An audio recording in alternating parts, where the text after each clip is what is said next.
Okay. So welcome to Julie in Conversation. I'm so grateful to be here today, and I am joined by a wonderful person and guest, Phyllis Reid-Jarvis. And so I'm going to get to hear from you momentarily, Phyllis. I just want to take a moment to acknowledge, one, that we're doing that. This is the first time that I am bringing this podcast to a visual perspective. And so I'm really honored that it's Phyllis who's the first to be joining me with this, who has accepted graciously. And so I'm learning as I go with how this will show up visually, but it's a pleasure to be trying this, and I'm really grateful to be here. I want to welcome everyone to Julie in Conversation, whether you're tuning in live or through for the first time. Obviously, today is not live, we're recording this.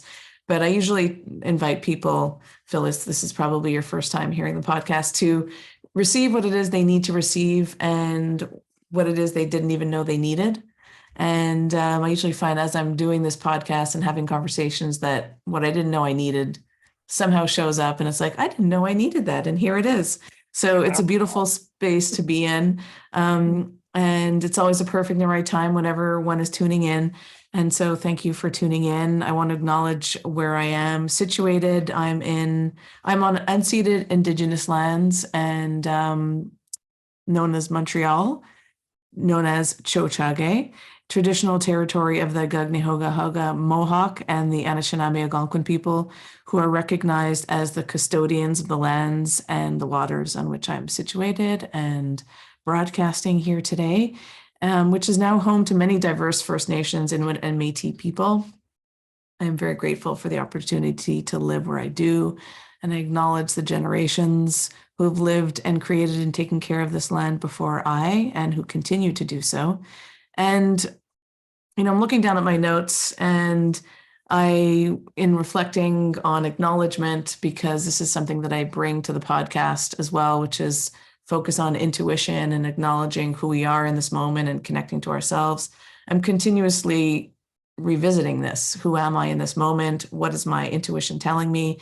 And so this also applies to my land acknowledgement, which I've noted that I never had a land acknowledgement a few years ago. And then I've been learning and leaning into it, and learning from others what that looks like and how I can bring it in a way that's authentic and that's not just performative and that is just words. And so each time I come to the podcast and have the occasion to acknowledge the land, it's changing, and I question, and I'm always wondering, how can I feel into it and be curious about it? And so as I am taking this time to acknowledge the land, and also inviting us to acknowledge where you are, the listener, listening from, and also listening to where you're listening from within you.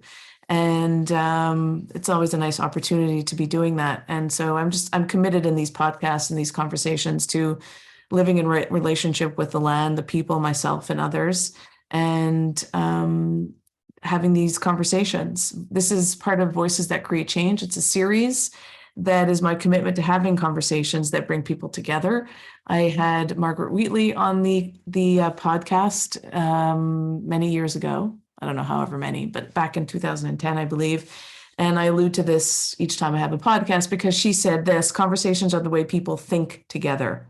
And so I'm delighted to be here today to be able to think with Phyllis Reid-Jarvis. I'm going to introduce you to her and read her bio, and just say that the conversation that I'm having today is another commitment and my interest in learning and unlearning and disrupting conversations to further my intention along of being curious about each other, and to dismantling convention, systems of oppression and injustice, opening our minds and hearts and mitigating bias, and helping us see what we are not seeing. Of course, it's always from my lens of helping me see what I'm not seeing, and there's plenty of that. And acknowledging my part, my privilege, and my desire to learn and do better. I'm so grateful to be here with Phyllis today. And I'm going to introduce Phyllis with a bio. And then let's hear from her already, because she's sitting here with me. Well, not with me, but it feels like you are in my office, but you are not. And you'll tell us where you are in a moment. So Phyllis Reid-Jarvis, she, her, is the founder and principal at Ultimate Potentials Corporation. And I'm reading this from my desktop because I wasn't able to print it right before we went live. So she's the principal at Ultimate Potentials Corporation, a business consultancy with over 25 years of combined experience in health, leadership, and social justice. Her team helps leaders create workplaces that are focused on harnessing their people's full human potential. A professional certified executive coach with the International Coaching Federation, Phyllis holds a Master of Public Health from the University of Manitoba's Community Health Sciences program and a graduate certificate in health and aging. She is a certified MBTI practitioner and a certified psychological health and safety workplace advisor. Phyllis's career provides her the opportunity to work internationally, nationally, and locally in the area of organizational development as an executive and leadership coach, trainer, and consultant. She is the author of books and manuals on personal health, has written training programs on leadership and coaching skills for leaders, as well as programs for organizations such as Pathways to Diversity, Equity, Inclusion, Anti-Racism, and Decolonization, a program about integrative leadership practices for leaders who desire to harness their people's full potential. You can find Phyllis on LinkedIn, on, I believe, well, I'll let Phyllis tell us where else, and her website. So stay tuned. Phyllis, finally, welcome. Thank you so much. What an honor. So I'm really thrilled to be here. And that quotation from your very first guest of many years ago is very resonant, because conversation is the way we think together. And yeah, so it's just, it is really a delight for me to be here, for you to offer this space. And before I say anything else, really, I just like to really acknowledge that I am speaking from Treaty 1 territory, which is in Manitoba. I'm in Winnipeg, in the province of Manitoba. So Winnipeg, Manitoba, we are located on the land for the Treaty 1 territory, which is the homeland of the Métis Nations, the Dene, Ojibwe Cree peoples. And I just would like to say that I too stand in solidarity in working with my Indigenous friends, colleagues, humans, fellow humans, all in the spirit of reconciliation. So it's important for me to say that. Yeah. Thank you. I appreciate that. Yeah. When we met each other for the first time a few minutes ago live through Zoom, there was a question of, well, how did we come together again? And how did we meet? And I was actually asking that same question to myself when I received your newsletter. I got your newsletter. It wasn't the most recent one, but it was the previous one, perhaps. I'm not sure how often you send them out, but I was attracted to obviously the work that you do because I signed up for your newsletter, but then also you were talking about DEID, diversity, equity, inclusion, decolonization. And I looked further, and then I went to LinkedIn and I saw that we had mutual colleagues in common. Sherry Boone, yes. Jamie Tenzer, yes. Who were teachers, mentors, and yeah, and colleagues and coaches.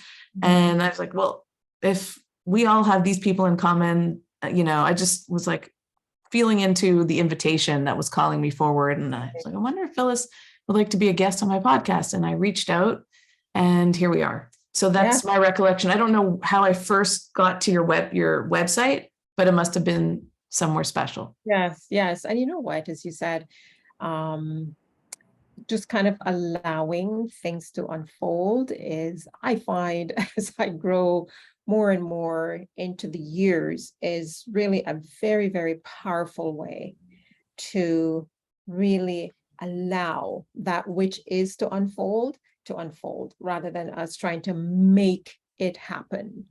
And this doesn't mean that we don't do certain things. We do things, right? We're humans, but a while back, I listened to some wisdom teachers quite a bit and incorporate a lot of their teachings in my own daily practice. And I remember it might have been Wayne Dyer, actually. Most folks might be familiar with his name, but in one of his many writings, he talked about the fact that we're called human beings. So why don't we just be? Right, and allow that which is to unfold to unfold. And I find when I do that, Julie, things just align beautifully. right? They're just in perfect Mm-hmm. alignment. So I really appreciate your place of allowing to feel into things and Mm-hmm. allowing intuition Mm-hmm. to really guide you. So Mm-hmm. it's very powerful, and it's something that, again, it resonates with me. Mm-hmm. Right? Mm-hmm. Thank you for letting me hear those words, because I'm in a place right now personally, where I'm always reminded, remember that intuition, Julie, that you always talk about, that you teach about, that you remind others about, that they know they have, that helps guide them in the dark, in the light, in all of it. It's, it's the trust element, right? It's, I'm in that place of really calling in on the trust to Mm-hmm. follow that and to know it's all moving in the direction that is meaningful, that is Absolutely. purposeful. Mm-hmm. So I appreciate hearing that from you. And also in speaking and in reading your bio, I'm like, there's so much in who you are, on Well, what I paper. do, right? What I do. Yeah, what you do. No, but also it's like and now that I'm meeting you and I just feel that it's good to be in connection with you, I just really admire your interests and what you have accomplished. Thank you. And as a colleague in the coaching profession, I'm always excited to meet others that are Mm. paving a path of their own. So yeah, wonderful. And can you tell us, for those who don't know you, and of course I'm getting to meet you, what can you tell us that feels ripe for this discussion as we get into it, this conversation about That is you? a great question. So you've read the bio, folks heard about my academic background and the things that I've been able to, I guess, complete as I go through various components of my life. I think the feelings that I'd like to bring to you and your listeners today is the Phyllis who has always been someone who, I don't know, I've been an advocate all my life and I didn't even know it, Julie. Mm, And so a little bit about what really, I would say, excites me and just make me feel very aligned with my, I'm going to say, purpose, my calling, my why. mm-hmm, So it's really looking at any situations, any opportunities where I can bring something to that situation that will help those within that place, that state, in that moment in time, to kind of, I'm a coach, right? So to move a little bit ahead, to move them a little bit further ahead, or to just create that opportunity where they can be better versions of themselves. And one way that have always been, I would say, my North Star is the ability to use my voice and thus to create that space for others to also be able to use their own voice. And I can go back as far as being age. I am convinced I was probably 3 or 4 years old. wow, It's some very, very strong memories wow, using my voice to, I didn't know this then, but now I have acquired some learnings, right? And some tools. And I can look back, Julie, and I know what I was doing was advocating hmm, for myself in certain situations, as well as for others. And so mm-hmm, that's just, it just continued throughout my life. So I guess as a way of understanding a little bit of my energy and how I show up in this world, is my energy is one of, I would call it, it's a growth energy. It's a, I believe in our potential, our mm, inherent potential. And so the energy that I like to exude and use to really help whatever is at hand is one of, how do we kind of move forward? How do we grow from this? How do we mm, become better versions of ourselves? And so on. So I it's not a surprise that I'm a coach. I was a coach before I became certified Mm, as a coach, because I always like to ask questions, and I always like the whole idea of being allowed to be me. And if that's the case for me, then I wanted that for others. So mm, I guess a step in on, you know, I guess certain situations where you might have two individuals and they're going at it.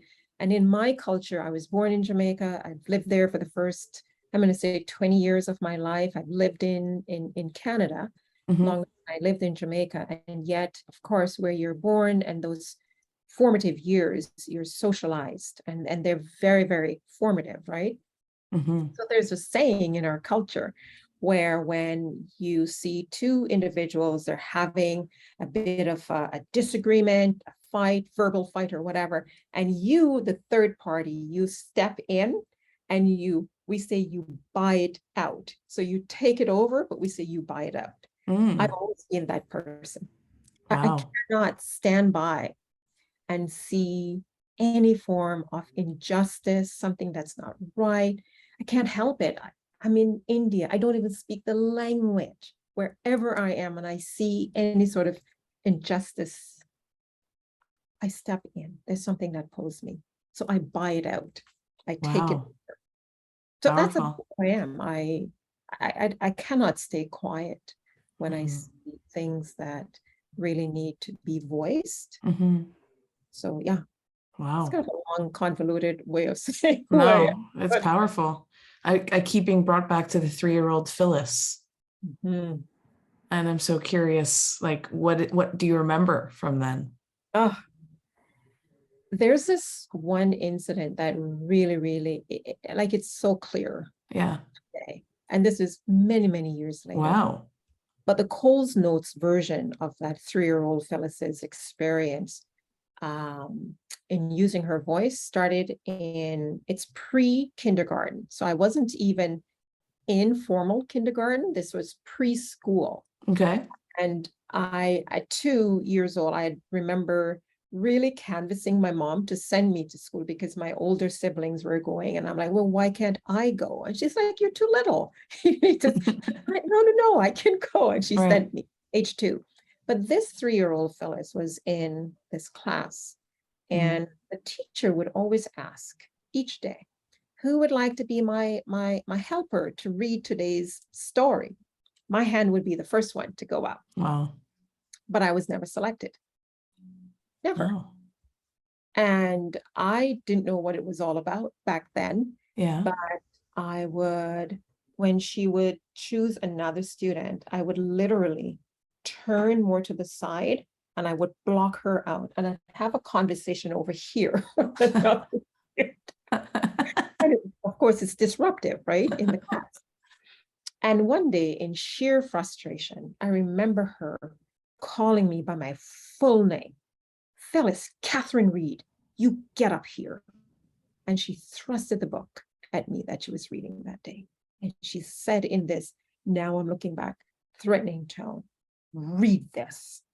Because I don't think she knew I could read and read really well at that age. Wow.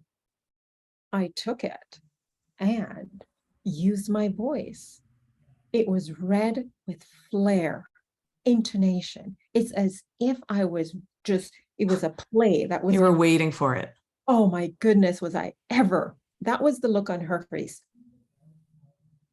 And interestingly, guess Yeah. who became her little helper most of the times?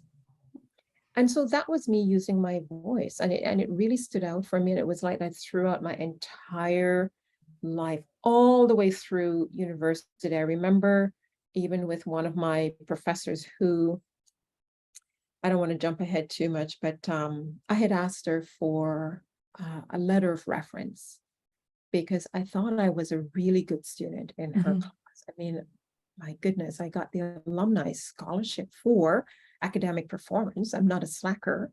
Wow. I was never late for her class. And tough, she was a tough professor and known to be. Hmm. I'd get the best, like a B in her class. I was scoring A's in other courses. And that's the best I could pull from her. But they say she's tough. Maybe that's what it is. And so in another life, Julie, I was a registered dietitian. So I did that for the better part of 20 years almost. Wow. And so this is now, I'm in university's coming up to the certain part of our 4th year in the program. And that's when you're to apply to go and do your internship. And so you could be trained to become a dietitian. And I had excellent grades, great volunteer experience, you name it. I was a stellar student to the best of my ability in her class and all the others. So I booked an appointment to meet with her. And in her office, it was just the two of us. And I'm super excited. I'm in my 20s, right? I'm like, Professor so and so. I am getting ready to apply to the internship program because I want to be a registered dietitian. And I thought, she was like, good on you, Phyllis. I didn't get that. She said, sure, I'll write you a letter of reference, but I don't think you'll like it. Wow. I said, oh, what do you mean by that? And she said, we don't want your kind in the program. Now, there's something you need to understand about colonization and those kinds of things, because when you're working with individuals like myself, so I was born in Jamaica, 99% of the population, they look like me. So my prime minister looked like me. The doctors, nurses, lawyers, teachers, the good, so-called good people, so-called not so good people, they look like me. So I had a very high sense of self and self-esteem. So, and we just didn't go around saying that we're Black. We didn't call ourselves Black. We're proud Jamaicans, right? So when she said, we don't want your kind in the program, I had no idea. One thought that ran across my mind was, oh no, she thinks I'm too young. That's what I thought. But you know, again, I was always a coach. I didn't share that thought. I just asked a question. I said, oh, what do you mean, Professor so-and-so? And she did this. I had no idea what it meant even then. It took a microsecond or two. No, I did not know.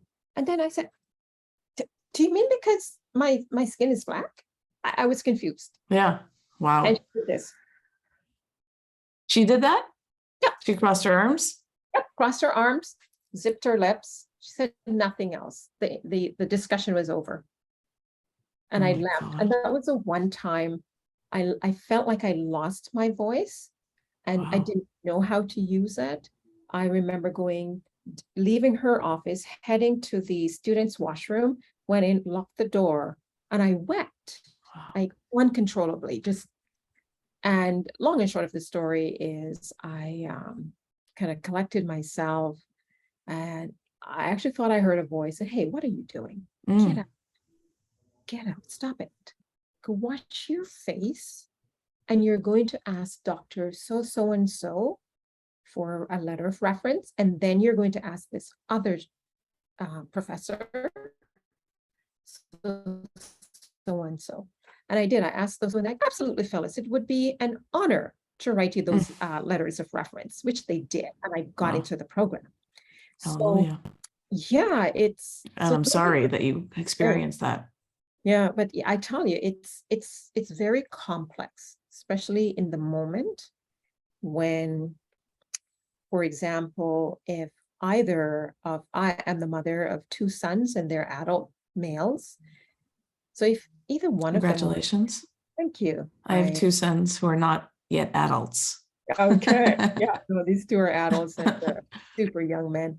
Oh, nice. I would suspect if either one of them were to face something similar like what I faced, they would have a similar reaction because they don't walk around seeing their color, the skin color, and attaching negative connotations, meanings, and so on with it, right? Because they're just not raised that way. And so, yeah, it's really it's complex, as I said, because hindsight is 2020, right? So if you're in the situation when it's happening, you're seeing things and hearing things very differently. Mm-hmm. When you have now an opportunity to dissect it and Right. look back, talking many, many years ago. Of This is more course. than 30 years ago, right? When I was in university. So yeah, it's when it hits you, because it's never planned. You don't know when things like this will come your way. Mm-hmm. And therefore, how do I prepare for it? Now I know I have a very different approach, because not only do I teach this, I teach or train people, coach people, and I deeply understand it. So we can create some mental models Yeah. to help keep our voices being heard. Mm-hmm. And that's what I like to do with folks, is help them prepare those mental models. If this, then, Mm. right? Those kinds of ways of thinking. Wow. So, mhm. Thank you for sharing that story. And again, I'm sorry you experienced that. And I can see also how you've been using that to inform the impact that you are making with others. And I wonder, like, what what would you tell your 20-year-old self, how to unpack that and, show up for that if, given that experience is happening, on a Mhm. day-to-day basis with so many people in different forms of Yeah, racism and discrimination. I actually wrote a letter to that 20 year old self. Oh, yeah. A while back. Yeah, journaling is part of a daily practice for me. It allows me, Julie, to distill those thoughts Mm-hmm. and just really to make sense of my world as I'm positioned in Mm-hmm. it. So I believe the essence of the letter I had written to that 20-year-old Phyllis, and the letter was written before she actually went in for that meeting with professor to Oh, ask, interesting. Okay. right? Because remember, I went in, so to speak, blinders. I had no idea that at that level of responsibility, now that's power and authority, Mm-hmm. that requires leadership. And I'm hoping that we can touch a bit on Yeah, the please. role of leadership. So she Mm-hmm. has power, right? And with power comes that authority, and therefore you can make certain decisions and such. So the Mm-hmm. letter that I had written to the 20-year-old Phyllis, the Mm-hmm. essence of it was your this kind of a view that you have about the world, because I saw the world literally as my oyster, so to Mm-hmm. speak, where my pearl is being developed and such. And I said there oftentimes you're going to have more of those sand that are irritants, even Mm-hmm. though eventually, in the case of an oyster, it creates a pearl. But sometimes the sand is going to be a bit of a barrier. And so you will need to know Mm-hmm. how to find a way around, over, under, or through, because you won't let anything stop you from realizing what it is that Mm-hmm. you're intended to achieve. Mm-hmm. And so that was the essence of what we talked about. And really, that's what happened to me. I thought I heard a voice that, "What are you doing? Mm-hmm.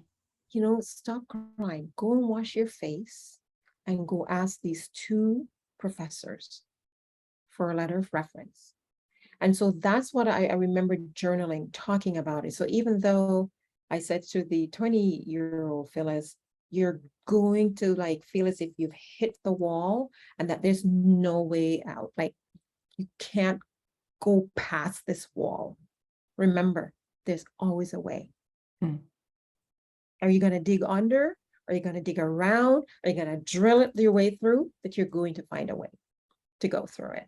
That's the attitude or the mindset. It's really a mindset Mm-hmm. that I've cultivated over those years. And it's what I really am committed to doing with my clients, because we all have mindsets.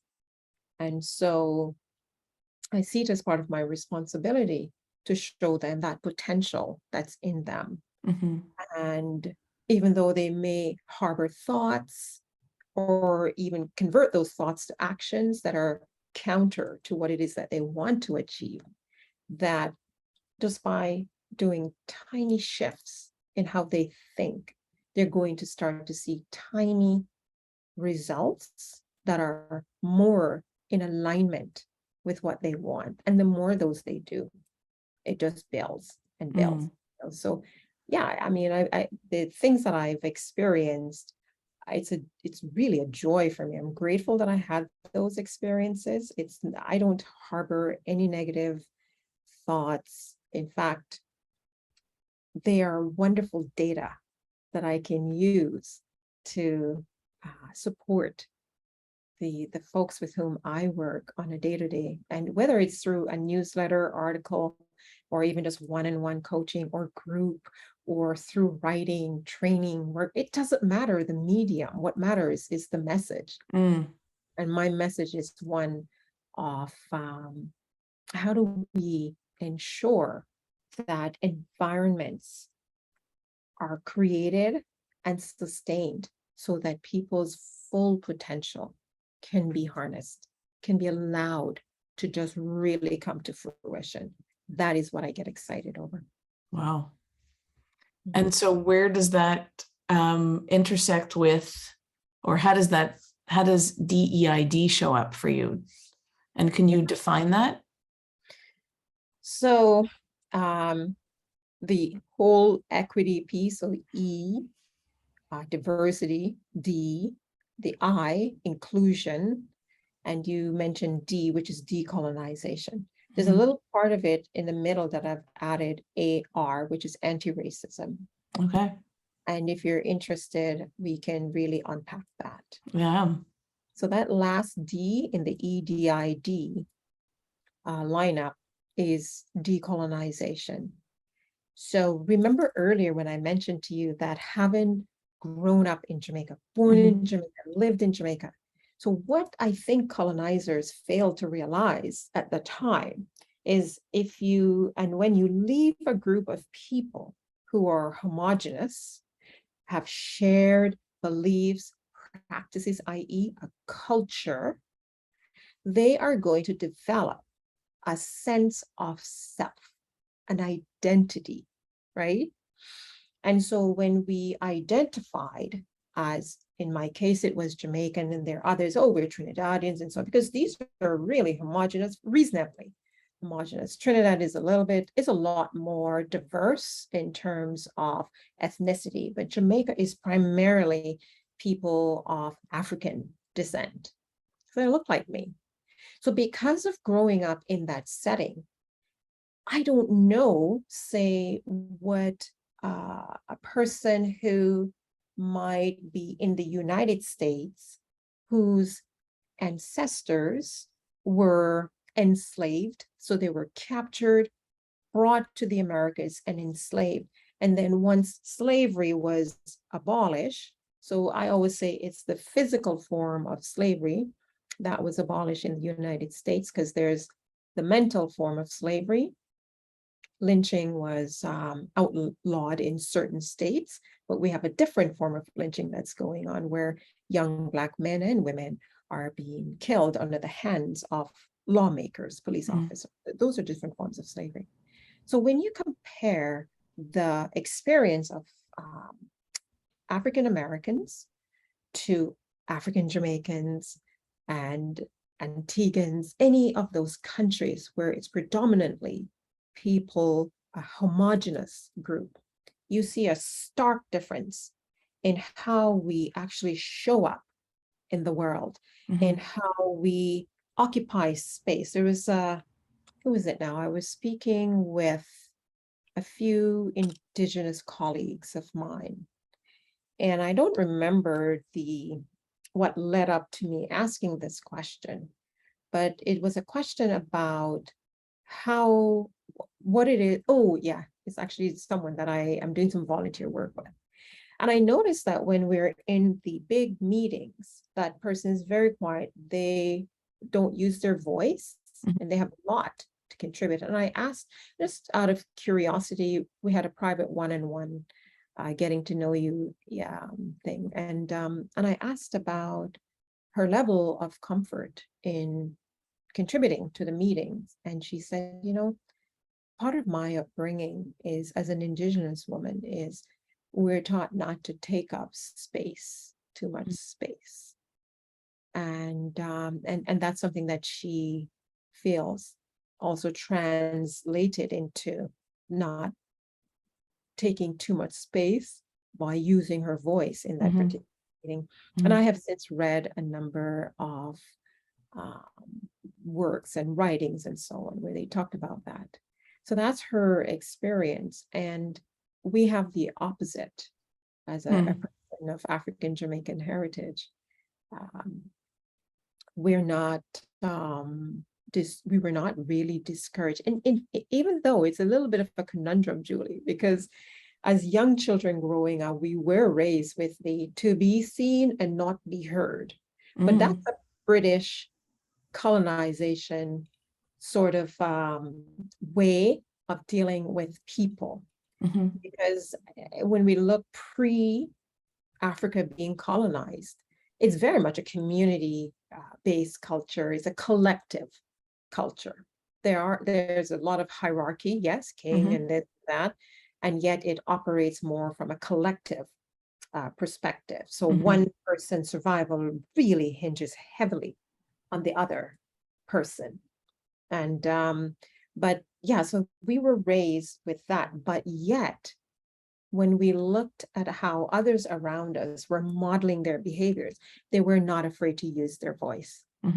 So it's a little bit of a mixed message, but somehow I really latched on to the using your voice part of it, as opposed to be seen and not be heard, right? So where decolonization comes in and why it is a critical piece for, I like to focus on leaders. So everyone is a leader. I am focusing primarily though on leaders in organizations, because just like my former professor, they have power, they have authority, and consequently they can make decisions that really could have far-reaching impact on other people's lives and general well-being. So decolonization now is the whole concept of understanding those underpinnings of years of denying groups of people the right to use their voices, the right to realize their full potential, the right to, whether it's through school, to have quality school, quality education that's coming from teachers who are just trained at some of the highest levels. So where resources are distributed in a way that would truly harness the full potential of peoples that are within organizations. So a decolonization approach to leadership means revisiting policies and procedures. Because if you think about organizations, it's the policies that create the structure, because that's the roadmap. So policies, procedures, those are they create the structure. So the policies determine how people think, and how people think results in actions. And if, for example, as a leader, your way of thinking is based on, let's hire the best candidate. Well, your best is going to come from your experience, and your experiences will shape whether you were what we call dominantly located in society. So you have the power, the authority, the privileges, and so on that go with it, versus those who are not dominantly located. So that non-dominantly located person would submit their resume along with those who are dominantly located. That comes with a host of privileges. And if you as a leader, your premise, remember, we're all shaped by our cultures in which we were raised. Your premise is, let's hire the best person.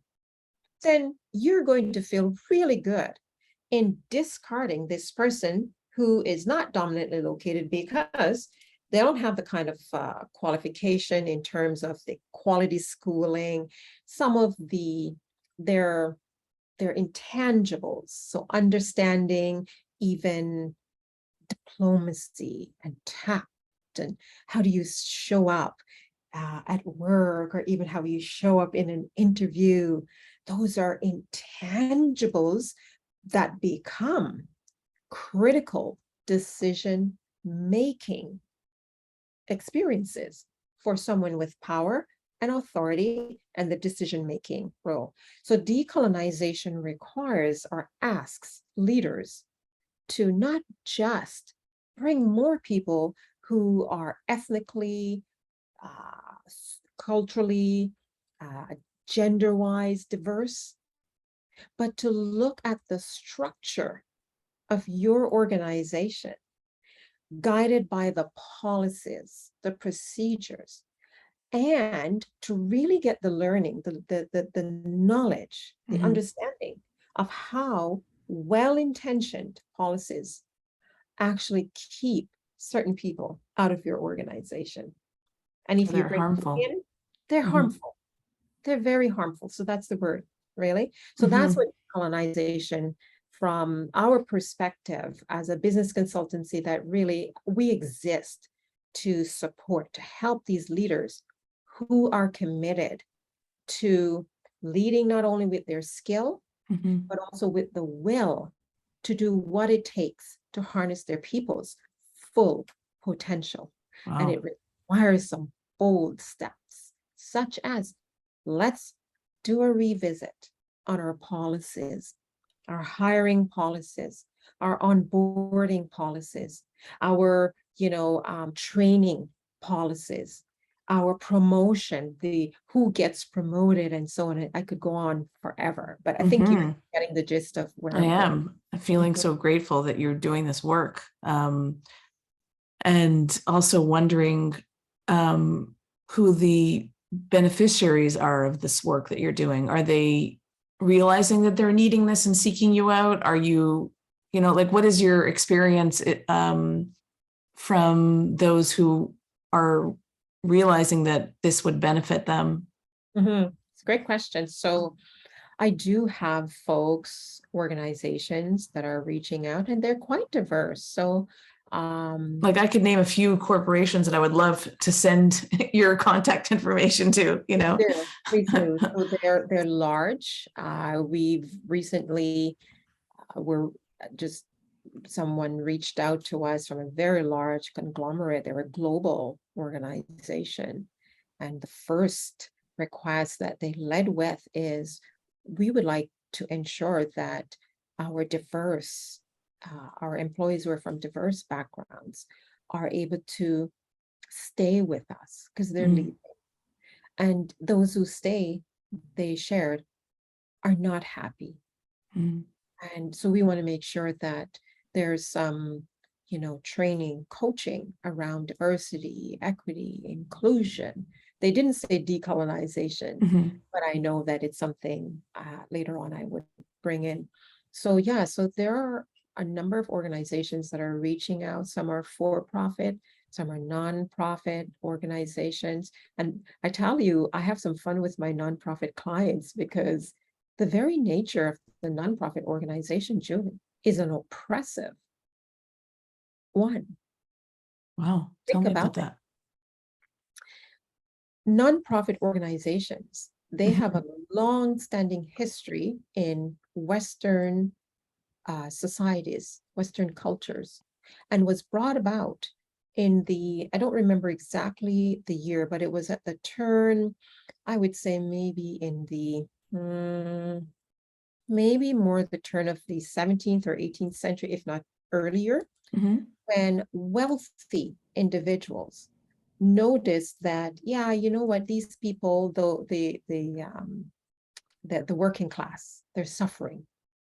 So why don't we package up some of our leftover goodies from Christmas or whatever holidays that they were celebrating, and will make a donation to these folks. That's kind of what that came out of. It was not because they wanted to alleviate permanently. There's a difference here. The challenges, those barriers I mentioned earlier, Yeah. that folks are facing, but it came about because it's a feel good on the part of the giver thing to do. And so they would rather feed people for generation after generation rather than look at their policies, their practices that create a structure that is designed to create dependencies on. And so that is the nature of nonprofit organizations. And to this day, they're still designed that way, and folks are still following those principles. So I do challenge some of my nonprofit Good for you. leaders. Wow. Great. You know what, too? Good for them, because Yes, you're right. to me, Yeah. they listen and they're saying, you know what? We agree. Yeah. We are oppressive. And yet they too are in a quasi-oppressive place and space, Right. because their existence relies heavily on donors. So the funding that comes from a variety of, and donors are giving money for a variety of reasons. And I know some donors who, and they're very, very, I would say, charitable givers. We're talking thousands and thousands and thousands of dollars that they donate. It's a great business expense for their businesses. They do look and feel good, right? And so there are those things that are keeping some of the leaders of nonprofit organizations tied or bound to the oppression. Right. So the idea of philanthropy, the way the average nonprofit organization operates, philanthropy, this helping people, feeding people, is an oppressive one. It is oppressive because what we're doing is keeping people right where they are. And when you set KPIs, measurements that say, we justify these requesting these funds because we fed this many people in the last year. Your goal, and this is what I say to them, your goal is not to see how many people you actually fed, but how many people less you're feeding because they're able to feed themselves. Right. So you need to exist to put yourself out of business. Yes. The complexities. It's very complex, and you don't tackle it all at once. Right. Right. We need to take these bite-sized, tiny steps, really.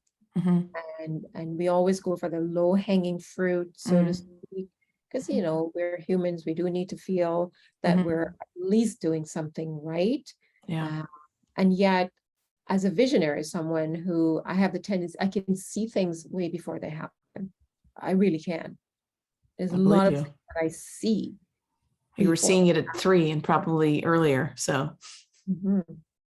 So again, it's a conversation I often have with leaders to say, while doing these things, while feeding people, while doing, I call it those kinds of activities, right, are just their activities that are temporary. So while doing those temporary actions, I'm inviting you to start looking long-term. How do you want to evolve as an organization? You see yourself more even as a co-op, where the very people with whom you're working become partners, equal partners, right? It's a co-op, and wherein each person does get the opportunity to be financially or economically free. It's challenging and it's tough. It's not easy. And yet for me, it is something that's worth gently challenging the leaders with whom I work. And it's not a huge challenge, Julie, honestly, because their hearts are in the right place. It's just that they have many constraints. Yeah, They of course. need funds from the donors. Yeah. And the donors are coming from that perspective of, we give a fish so that these folks can eat. Right. We're not into teaching them how to. So yeah. Phyllis, So time is flying. exactly. Like it's already time to, and like I feel like I haven't even looked down at my notes. We're gonna have to maybe have another conversation. But I feel like I'm grateful we were able to at least meet each other, and people can hear about you and this tremendous work that you're doing and the tremendous person you are and have always been. And we got to meet 3-year-old Phyllis, and now we're meeting Phyllis of many titles and roles in this world. Can you point us to where people could find you and how they may work with you before we wrap this up? Yeah, thank you so much. I really appreciate you giving me this space. So Ultimate Potentials, that's the name of our corporation, and website is there. You can email me at living@ultimatepotentials.com. I am on LinkedIn. I can never remember my LinkedIn handle, but Phyllis Reid-Jarvis, if you just type that in, you'll see that I'll pop up on LinkedIn. And so, yeah, those are just some of the 3 main ways that folks can with me. Yeah. Great. Well, this went really fast. And I just want to say that I'm so happy that we got this first opportunity to meet and for people to hear what you do. And I know there's so much more to unpack, and it's beautiful to see and hear what you're doing and what you bring and the impact that you make. Truly, it's very meaningful, and thank you. So thank you for being here today, and I look forward to being in touch with you. Absolutely. Thank you, Julie. And again, this is an amazing space that you're creating. I've watched a number of your previous podcasts that we've put forward, and you do incredible work. It's meaningful work. Thank you. And so it was easy to say yes to the ask. And so, yes, I too am very appreciative of you just being so gracious in your time and your space. It's my pleasure. So thank you. Appreciate it. Yes, likewise. Thank you, Phyllis. You bet. Take care. Bye-bye. Bye.